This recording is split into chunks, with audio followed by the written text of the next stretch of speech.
Olá, meus amigos do canal LTV, eu sou o Márcio Labre.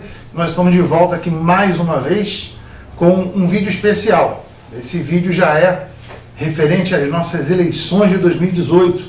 Eu quero apresentar para vocês o meu amigo e pré-candidato junto comigo, só que ele vem de estadual aqui do Rio de Janeiro, meu amigo Alexandre Knoploch. Eu estou apresentando o Alexandre para vocês oficialmente aqui nas minhas redes sociais como a pessoa que vai estar do meu lado aí durante toda essa campanha pelo PSL. Eu, como vocês sabem, sou pré-candidato a deputado federal e o Knoploch vem como estadual do Rio de Janeiro. Estamos fazendo aquela chamada dobradinha. Então eu quero que vocês assistam aí com bastante atenção. Nós vamos fazer aqui um bate-papo bem natural, bem tranquilo. Vamos falar de Rio de Janeiro, vamos falar de planos para o Brasil, vamos falar do que nós estamos dispostos a fazer agora em 2019 e, obviamente, contando com o seu apoio desde já. Então, Knoploch, bem-vindo, que tenhamos uma parceria de muito sucesso.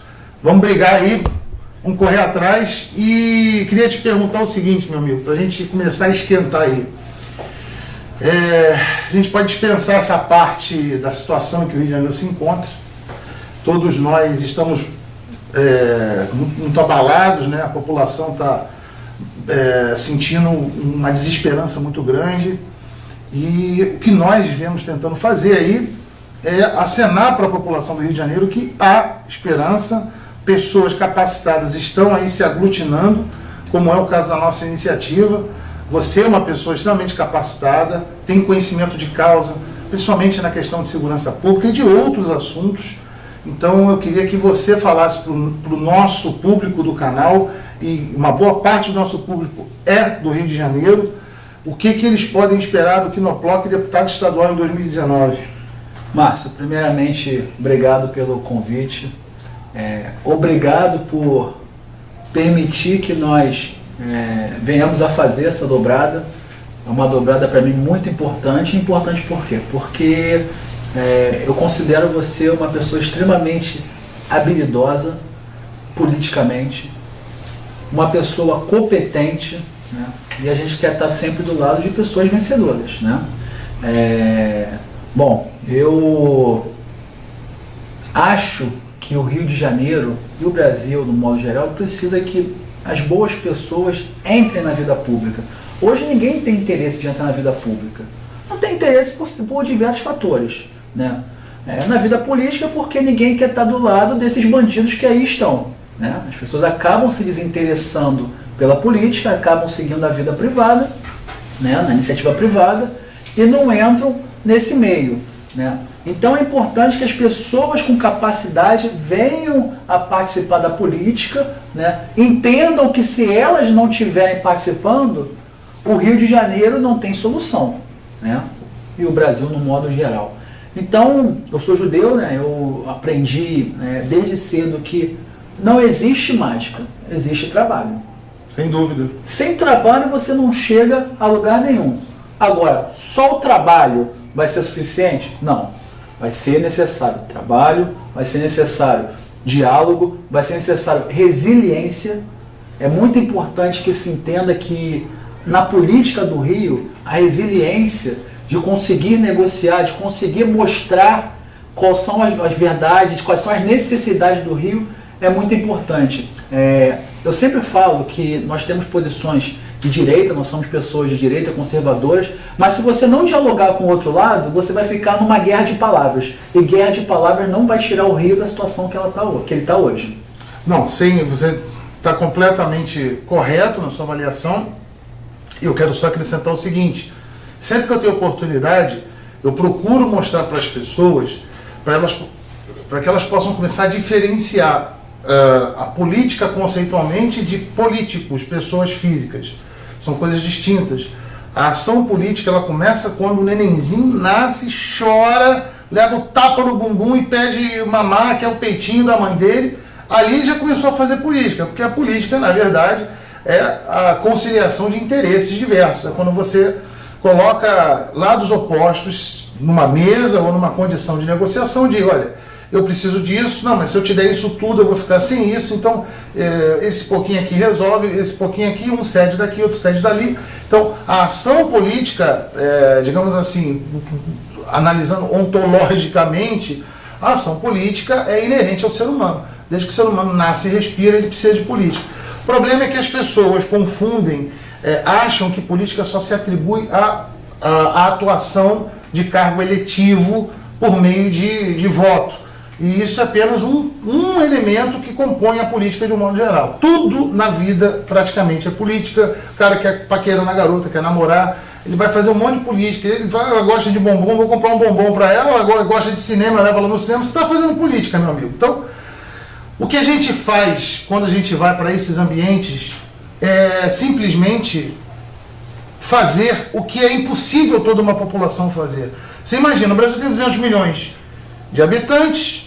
Imagina se para você tomar uma decisão, se coloca uma rede elétrica naquela rua, você tem que consultar 200 milhões de pessoas.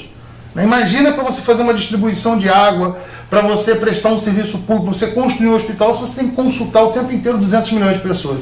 Então qual foi a solução que as sociedades organizadas encontraram? Vamos criar representatividade para que uma quantidade menor de pessoas possam ir lá em nome de um outro número gigante de pessoas e dizer, olha, eu represento elas e estou aqui para dizer que esse hospital não deve ficar ali, e o outro diz, não, mas pode botar aqui, e as coisas se resolvem. Então, para encerrar, para a gente poder pular para outra parte, as pessoas precisam desdemonizar a ação política e apontar o dedo para aqueles homens ou mulheres que praticam a política da forma errada.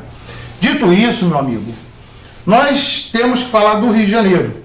Aqui, que é onde a gente mora, onde a gente nasceu, somos cria da capital, conhecemos todos os problemas. Eu, particularmente, sinto na pele, desde o problema econômico, o problema da segurança pública, o problema da criminalidade. Se você andar na rua comigo agora e a gente tentar fazer uma pesquisa, vai ser uma lista de tantos problemas que você não sabe nem por onde começar. É evidente que a criminalidade hoje grita muito forte para a população do Rio de Janeiro. É quem mais tem sentido. E esse contraste da criminalidade do Rio se dá muito pelo passado, pela comparação do que o Rio de Janeiro já foi no passado. Se você olhar para o Rio de Janeiro há 40, 50 anos atrás, era essa cidade maravilhosa, um centro internacional de turismo, referência. Então, tudo isso foi definhando. Hoje a gente vive numa cidade, num estado triste, decadente economicamente, e a sensação que muita gente tem é que não vai ter muito o que fazer. Então, uma pergunta que eu acho que 9 em cada 10 cariocas gostariam de nos fazer, eu vou fazer em nome deles. Por onde começar a tirar o Rio dessa situação, na sua concepção? Pela sua avaliação, qual é o primeiro problema que tem que ser atacado para o Rio começar a ter esperança?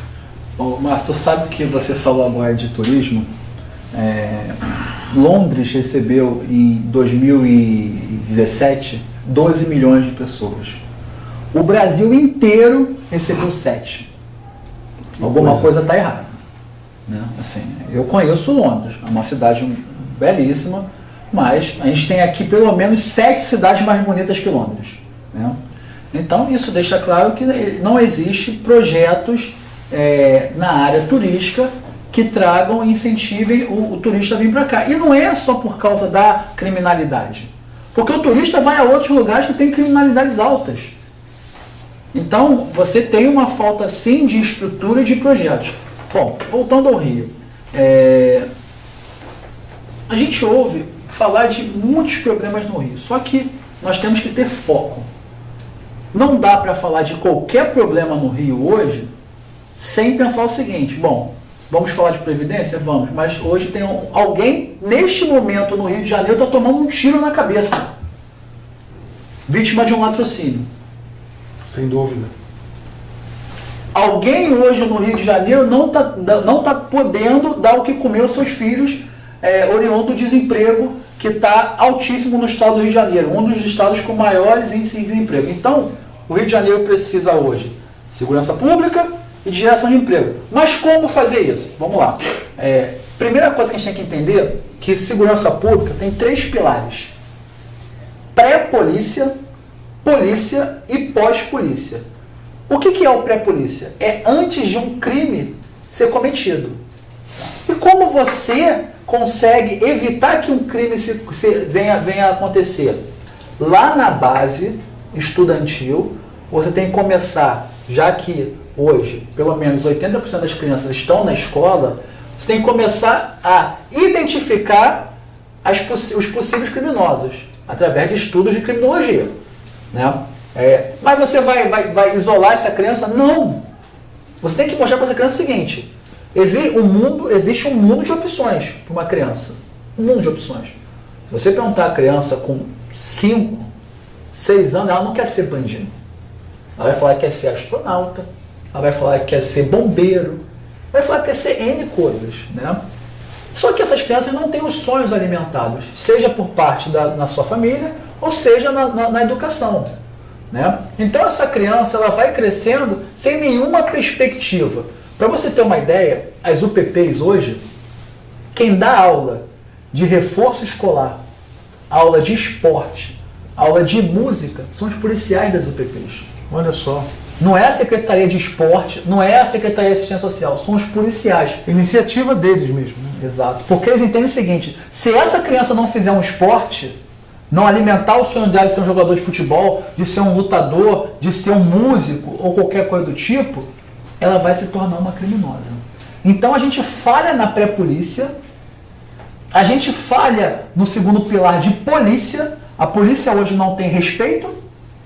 Né? A gente vem de dogmas dos governos militares, onde as pessoas acham que a polícia está aí para trazer o mal, quando não. Quando a polícia ela nada mais é a barreira entre o criminoso e você. Né? A polícia não tem respaldo nenhum, zero. O policial hoje vai trabalhar, além de sofrer graves problemas como regime adicional de serviço compulsório, onde ele é obrigado a trabalhar, né? Onde ele recebe um vale alimentação de R$150. Alguém consegue comer durante o mês com R$150? Recebe um transporte de R$100. Muitos deles moram longe do seu batalhão. Né? Então não dá para nada. São tantos elementos que o Estado não dá respaldo. E o Estado também não dá recurso. Você não pode ir para a rua enfrentar uma criminalidade com AK-47, calibre 762, e você está de carabina .40. Com fuzil FAL que é pesado. E o cara tem que carregar aquilo o dia inteiro. Então, você falta nesses dois pilares, e aí vem o último pilar, que é o pilar do pós-polícia, que é o judiciário. O judiciário hoje no Brasil, quer dizer, nos últimos 20 anos, ele sofreu audiência de custódia. Quando vai preso, ele tem diversos indultos, progressão de pena. O policial fez a missão dele a partir do momento que ele prende. E aí, quando o criminoso é solto e volta a cometer um delito, a delinquir e mata uma pessoa, as pessoas vão na TV e falam que a culpa é da polícia, que a polícia é despreparada. Mas o policial não prendeu lá atrás? Sem dúvida, sem dúvida. Então, esses 3 pilares, Márcio, assim, se a gente não mudar, a gente não vai conseguir. E como é que a gente muda isso? A gente muda primeiro criando uma estrutura. Eu sou a favor de acabar com a Secretaria de Segurança Pública.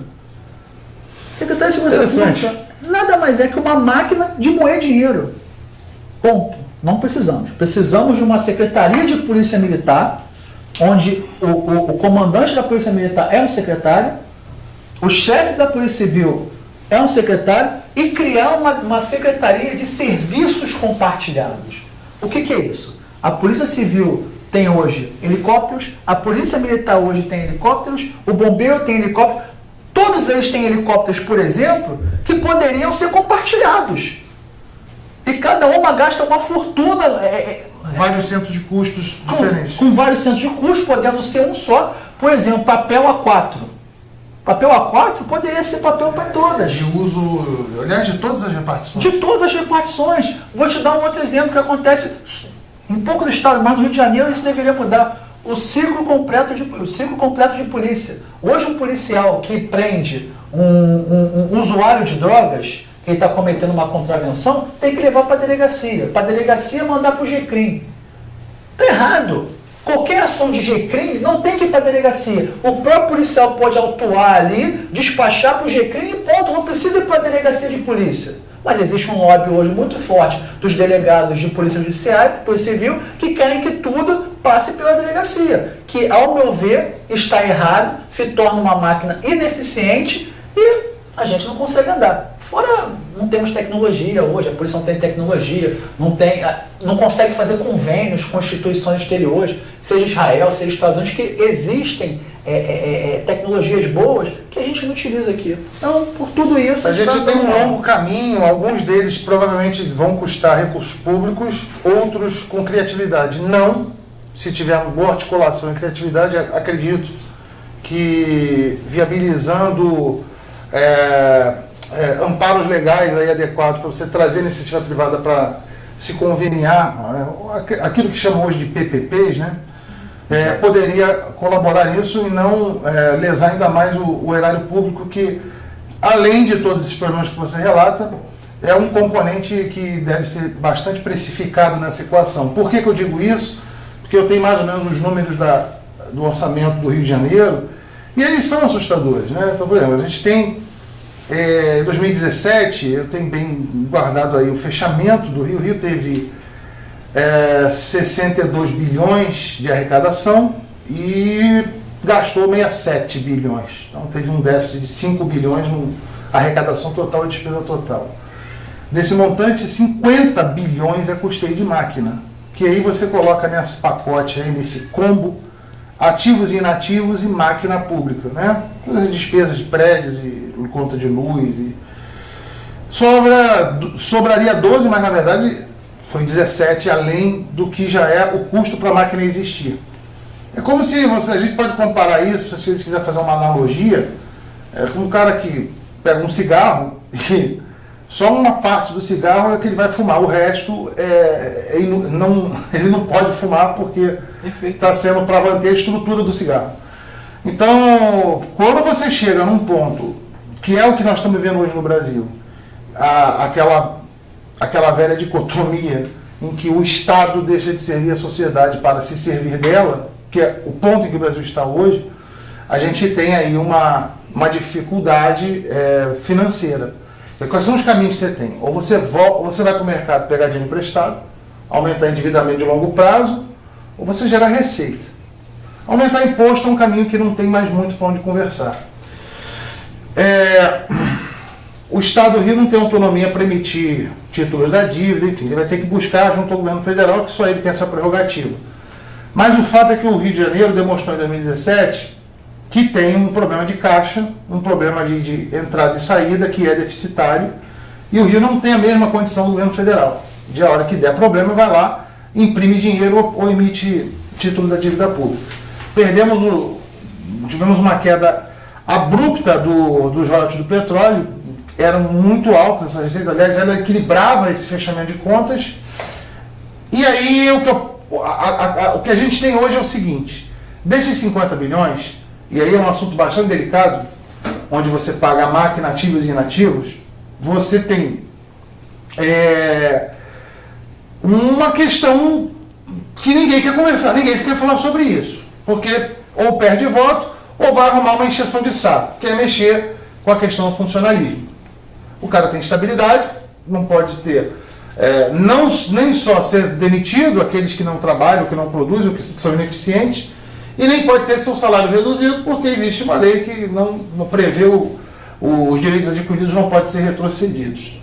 Então a gente, para colocar isso em termos de números, nós temos um Estado que está gastando mal, ou não tem opção a não ser gastar mal, porque a folha não para de crescer. Como que a gente desata esse nó? Como que você vê a possibilidade nessa perspectiva financeira? Porque não tem para onde fugir. Não adianta a gente também sonhar com soluções para o Rio. Qualquer solução nesse sentido, se ela custar R$1 bilhão, alguém tem que dizer assim, cadê a provisão disso? Márcio, olha só. Se você tem um restaurante, que as pessoas vão comer no seu restaurante. E você está vendo que o movimento está fraco. O que você faz? Você aumenta o valor da comida ou você abaixa o valor da comida? Teoricamente vai baixar, né? O Rio para atrair. o Rio aumenta. Então, assim, a gente vive hoje no Brasil uma guerra fiscal. Tá? Onde o Rio de Janeiro perde todas as batalhas, não é competitivo, e aí o que você faz? Você perde a possibilidade de ter empresas no Rio de Janeiro. A gente perdeu, há muitos anos atrás, o setor financeiro, nós tínhamos aqui bolsa de valores e bancos, não temos mais. Nós perdemos indústrias no estado do Rio de Janeiro, muitas saíram. Nós perdemos o setor de serviço, muitas grandes empresas de serviço não estão mais aqui, e estamos perdendo agora o setor de turismo. Sim, só para acrescentar, sem falar no norte fluminense, que poderia estar produzindo álcool a todo vapor, o etanol, agora o nome da moda é etanol. Mas está lá, tudo enferrujado, aquelas usinas de Campos do Goytacazes, que podia estar gerando valor na região, né? Não tem dúvida. O que acontece hoje é o seguinte: se você não tiver incentivos fiscais para o Rio de Janeiro, as empresas não vão voltar. Ah, mas as empresas não vêm, não é por causa da segurança. Também, mas principalmente por causa dos impostos. Os impostos do ICMS no Rio, principalmente, são muito altos, não são atrativos e as empresas não vêm. Quando as empresas não vêm, não gera receita. Se não gera receita, você tem um problema que você tem hoje no Caixa do Estado. No Caixa do Estado. Então, assim, primeira coisa que tem que fazer, e aí é um projeto que eu acho interessante, são os corredores de empreendedorismo. O que seria isso? Hoje você tem, por exemplo, o campus da Gama Filho, Piedade. Um campus que está abandonado, né, onde o Grupo Galileu deixou um passivo muito grande, e que esse campus poderia estar sendo desapropriado e sendo entregue a 0,800 para uma grande empresa ou para uma grande universidade. E aí você vai me dizer, mas o Estado não ganha nada com isso? O Estado não ganha nada com isso. Ele não vai ganhar nisso. Ele vai ganhar na geração de empregos, ele vai ganhar no retorno que vai ter aquela região, e aí você começa a ter o retorno de ICMS e tudo mais. Então, nós temos que ter locais de corredores de investimentos. Hoje tudo se concentra no Rio, principalmente na capital e mais no centro, e isso é um equívoco. Se você for pegar, por exemplo, o estado de Santa Catarina, todas as cidades lá são autossuficientes. E nós precisamos fazer isso aqui no Rio, porque óbvio que o problema previdenciário é crítico, o Rio Previdência hoje está quebrado, isso é um fato, a máquina pública hoje é muito alta, é sim, mas a gente não vai conseguir debater sobre isso enquanto o governo do Estado não fazer o feijão com arroz. E qual é o feijão com arroz? Incentivos fiscais, reduções fiscais, limpar a máquina pública. Não dá para a Assembleia Legislativa ter mais de 100 carros e agora abrir uma licitação para gasolinas e para manutenção. Não dá para o Palácio Guanabara ter 4 helicópteros à sua disposição. O povo não é contra debater a Previdência. O povo é contra debater a Previdência na situação que está. Perfeito. Então, essa eu acho que é o propósito. Nós temos que gerar riquezas para o Rio de Janeiro e botar o pezinho no chão, humildade, e dizer o seguinte: o Rio não vai ter empresa só porque ele tem o Corcovado e o Cristo Redentor. Isso já está provado, né? Exatamente. Já provou isso. O empresário, ele quer ter o negócio dele e ele visa o lucro. E visar o lucro não é errado. Ninguém monta empresa para não ter lucro. Quem monta para não ter lucro é maluco. O Brasil é o único lugar que o lucro é demonizado. É demonizado. Isso é uma coisa fora do normal. Empresa que tem capital tem que visar o lucro. E visando o lucro é bom, porque quando ele tem lucro, ele está gerando emprego. Quando ele está gerando emprego, ele está gerando imposto. E isso é uma cadeia toda produtiva. Por que o estado de São Paulo não sofreu tanto com a crise como o Rio de Janeiro? Porque ele lá atrás resolveu incentivar o empreendedorismo. Aqui não. Aqui a gente incentiva só o serviço público, incentiva só concursos públicos, porque temos muitas autarquias, muita repartição pública, e governo, Estado, não gera riqueza. Nenhuma. Só gasta riqueza. Quem gera riqueza é a iniciativa privada. Em cima disso que você está colocando, eu acrescentaria aqui no bloco o seguinte: a atração dessas empresas tem um fator aí que é bastante precificado lá fora, que é a segurança jurídica e o respeito a contratos. Os Estados Unidos não chegou onde chegou só porque os americanos são inteligentinhos. Um dos pilares do que construiu o que é os Estados Unidos, e outros países que também são exemplos, é a sociedade de confiança. O respeito a contratos lá é uma coisa quase que sagrada, quase que sacrossanta. Sem dúvida. Então lá, só para vocês terem uma ideia, lá é o seguinte, meu camarada, você falou assim, você vai contratar um marceneiro para fazer um serviço na sua casa, lá, Né? O cara fala, amanhã 9 horas eu estou lá. Amigo, se você não aparecer às 9 horas, conforme você combinou, você pode se preparar, porque você vai ser tão difamado no bairro que você não vai arrumar mais serviço. Eles levam isso muito a sério, é a cultura deles.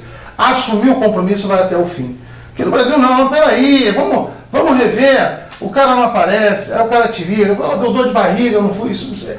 Então, assim, essa cultura que nós temos, e esses maus hábitos, né? Esses maus hábitos, que a gente chama de vício, né? Os bons hábitos são virtudes e os maus hábitos são vícios, que o brasileiro tem culturalmente. Eu acredito muito que ele muda também vindo exemplos de cima. Tá? Os governantes dando exemplo, essas coisas também mudam. E voltando aqui para a questão do Rio de Janeiro, além da gente oferecer pessoas qualificadas na política, que é o que a gente está se propondo, eu e o Quinoclock estamos nos apresentando para isso com máximo de dedicação, de profissionalismo para tratar dessas questões.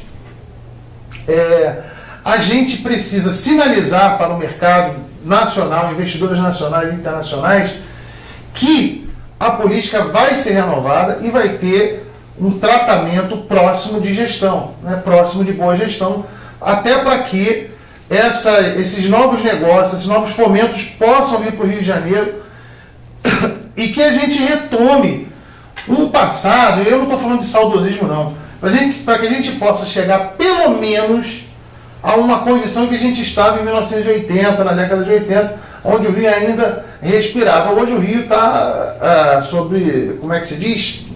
Funcionando com a ajuda de aparelhos, né? É a verdade. Mas só nós mesmos, só assim, uma nova força política organizada, retirando essas práticas que se cristalizaram, por exemplo, na Assembleia Legislativa, que é um lugar onde você vai enfrentar uma imensa resistência da velha política do Rio, que nós não sabemos ainda como que ela vai se configurar nas próximas eleições, se esse número vai aumentar dessa turma de Pisciani e companhia, ou se vai encolher, e enfrentar também um outro problema, que é um problema grande, que são os partidos de extrema esquerda, que são altamente estadistas, que querem, porque querem, Estado grande, Estado inchado, Estado arrecadando, e tudo que a gente está conversando até agora vai na contramão disso. Sem dúvida. Então, como que você, na Alerj, pretende se articular, no sentido que sozinho você não vai fazer milagre, você pretende montar uma força para isso, uma espécie de força-tarefa? Você acha que é possível, que dá para conversar e convencer os seus colegas? Antes de entrar no tema da Alerj, só voltando ao que você falou sobre segurança jurídica. Ok. Bom, a empresa no mundo que mais tem prestígio na prestação de serviço se chama Disney. Né? Seja você nos parques, seja você vendo os filmes, qualquer coisa, a Disney ela preza por alguns itens. Né? O primeiro item é segurança. Não abre mão de segurança.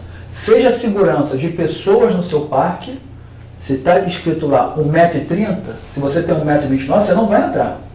Tá? Seja da segurança jurídica. Olha só, você tem um contrato, tá, com a Disney, seja você fornecedor, seja ela seu fornecedor, nada que está estipulado ali vai sair daquilo ali ou vai deixar de ser cumprido. Tá? E ela te preza deixar você feliz. Independente se o funcionário dela tem um job script, ou seja, as suas atividades de trabalho, diferente dessas missões, ou teoricamente um pouco longe dessas missões. Vou dar um exemplo. No Disney... No Magic Kingdom, que é o principal parque da Disney, você tem lá dois caras que são, não lembro o nome, mas vamos falar aqui que seja o Ted e o Jeff. A função deles é ilustrar a estátua do Walt Disney e do Mickey. E aí chegou uma criança e falou assim, onde é o Tomorrowland?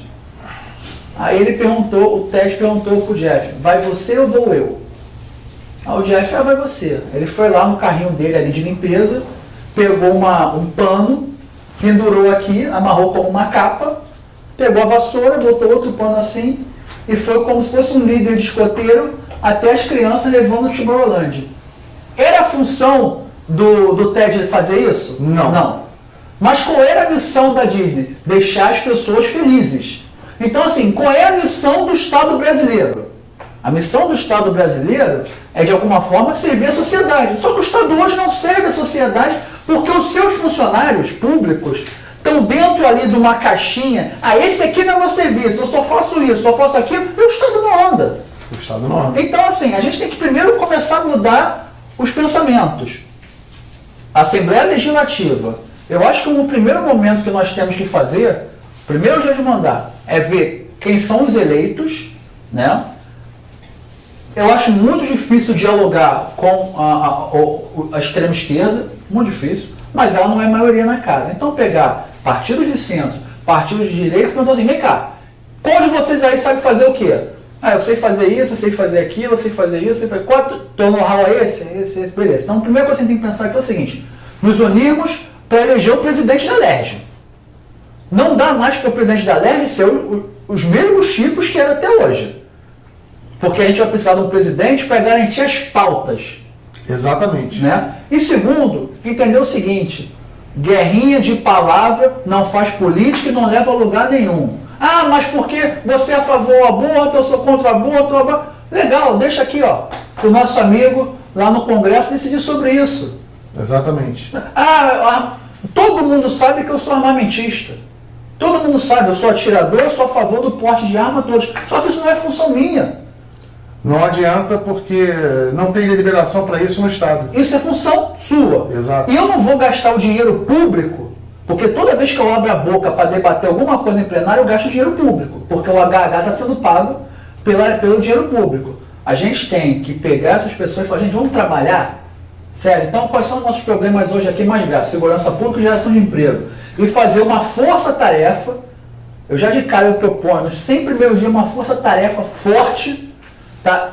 Trazer as empresas, muitas empresas querem fazer negócio com o Rio de Janeiro, 0800. Eu estou falando 0800 por quê? Porque o Rio é um case de sucesso, é um caso de sucesso. Se você pega uma empresa como, por exemplo, uma IBM, que queira fazer um negócio com o Rio de Janeiro, fala, IBM, olha só, o Rio de Janeiro vai ser o teu case de sucesso para o mundo. Quer fazer aqui? Duvido que ela vai falar que não quer. Poxa, quero.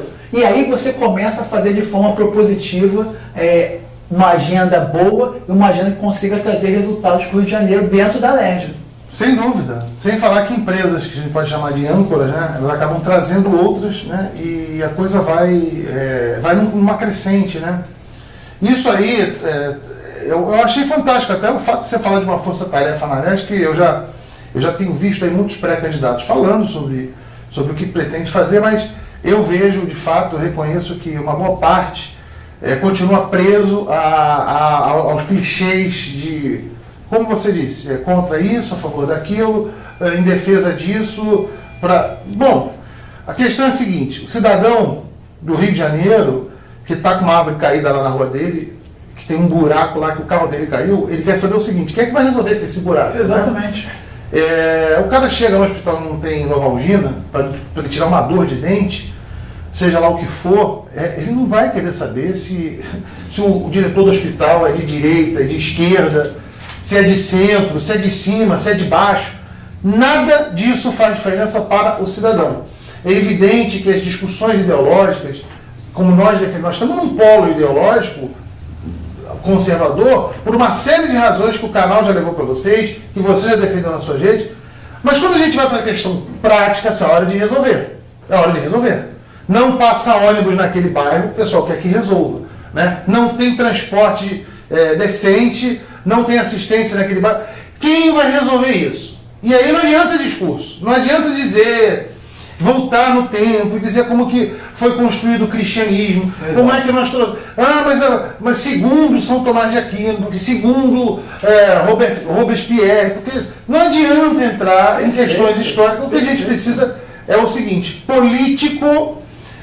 a política se dá pela capacidade de solucionar problemas, de enfrentar os desafios locais naquele instante, naquele momento, com aquela conjuntura.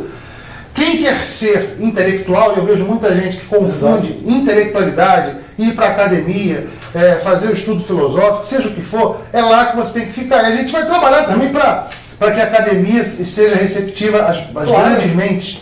Mas aqui em política nós precisamos resolver problemas. Perfeito. E é uma coisa que a gente vai ficar uns 10 anos fazendo, apagando incêndio consertando tudo de ruim que foi feito ou não feito. Porque o que a gente vê na LED, por exemplo, essa geração política que não só aqui no Rio de Janeiro, mas também no nível de Brasília, o que eu observo que aconteceu com esses caras foi uma acomodação tão grande, tão grande. Não é só a vontade de ser corrupto, não é só os esquemas, não é só a propinada, não é só tudo que a Lava Jato está mostrando. É também um estado mental de acomodação e de zona de conforto. Quer dizer, antigamente, muito lá atrás, tem aquele ditado do rouba mais faz e tudo mais. Isso era de fato verdade.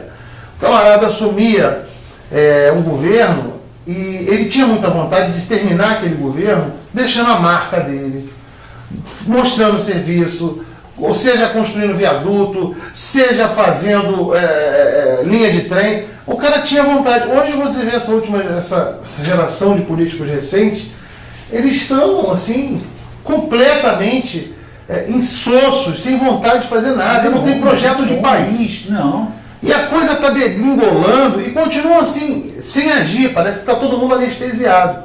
Então, esse oxigênio que eu e você pretendemos levar para a política, eu acho que nesse sentido, se o eleitor assim concordar, e se a gente conseguir alcançar o número que nós precisamos, eu acho que nós vamos fazer a diferença aqui no bloco. Eu acho que você foi muito feliz no que você falou agora. A gente precisa de fato oxigenar, entender que algumas discussões não levam a lugar nenhum. A esquerda falar que porque fomos torturados, a direita falar mas não foi tortura. E tudo isso já foi debatido e resolvido na anistia. O Brasil hoje tem problemas.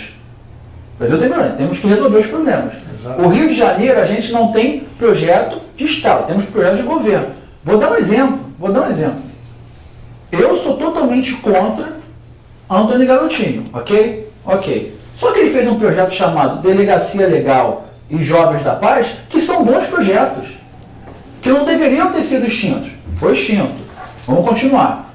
Eu sou contra Eduardo Paes, sou contra. Só que ele fez um projeto chamado Nave do Conhecimento nas universidades, que conseguiu ali produzir diversos jovens de baixo poder aquisitivo que não teriam como estudar os cursos que estudaram na Nave do Conhecimento. Inclusive, na minha empresa eu tenho 2 jovens na Nave do Conhecimento. Olha que legal. Então você vê que tem projetos que nós temos sim que aproveitar e utilizar. Não tem por que deixar para lá uma coisa que é boa. Só porque não era do meu partido. Só porque não era do meu partido. Então são coisas como essa que as pessoas não conseguem entender. E aí, em vez de você o legislador está falando isso, porque o legislador, o deputado, ele acha o seguinte: eu só sou válido se eu fizer leis. Que é um equívoco. A gente tem que começar a limpar essas leis, revogar leis.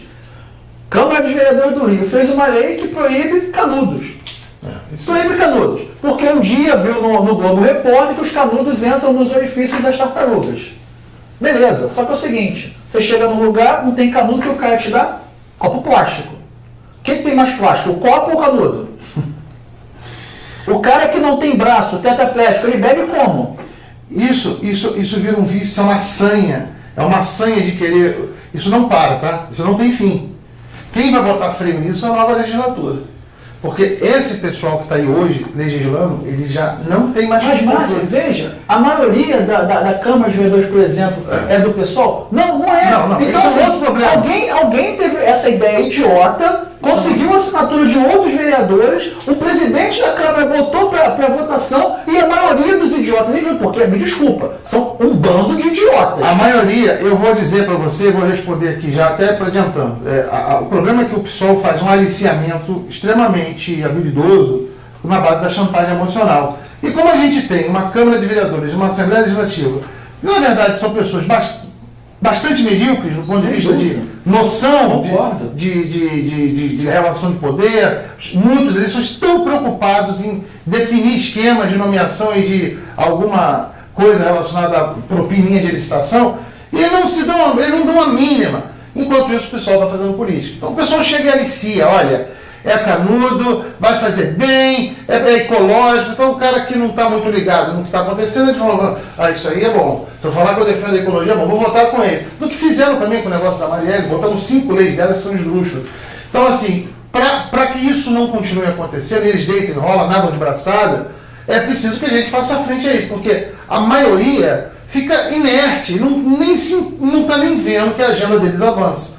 Essa agenda ecológica terrorista, que é absurda, e a gente pode discutir isso em outros vídeos, infelizmente, meu amigo, nosso tempo está acabando, e eu só quero fechar esse vídeo aqui dizendo o seguinte, olha, esse é o Pinoclock, nós estamos juntos a partir de hoje, nós esperamos fazer aí toda semana, na medida do possível, um vídeo juntos, talvez um pouquinho mais curto, esse foi o de apresentação, vamos fazer externa, vamos mostrar o Rio como está e vamos apontar para que caminho a gente vai seguir. Então a gente acredita na parceria, o Guinoclock agora é super bem-vindo no canal, já faz parte da família LTV, e coloca aí, por favor, nosso produtor, bota aí Guinoclock, depois explica aí como é que se escreve, para quem não sabe, vai estar... É só lembrar o cinema e o chiclete, Kinoplex e Plock. Pronto, junta tudo e vai dar certo. Então, tá bom. Vou pedir para o produtor botar na legenda também, para você anotar. Nossas redes sociais estão aí disponíveis na descrição do vídeo. Muito obrigado, Pinoclock. Valeu, cara. Rumo a 2019, hein? Vamos nessa. É isso aí, pessoal. Muito obrigado e até a próxima, se Deus quiser.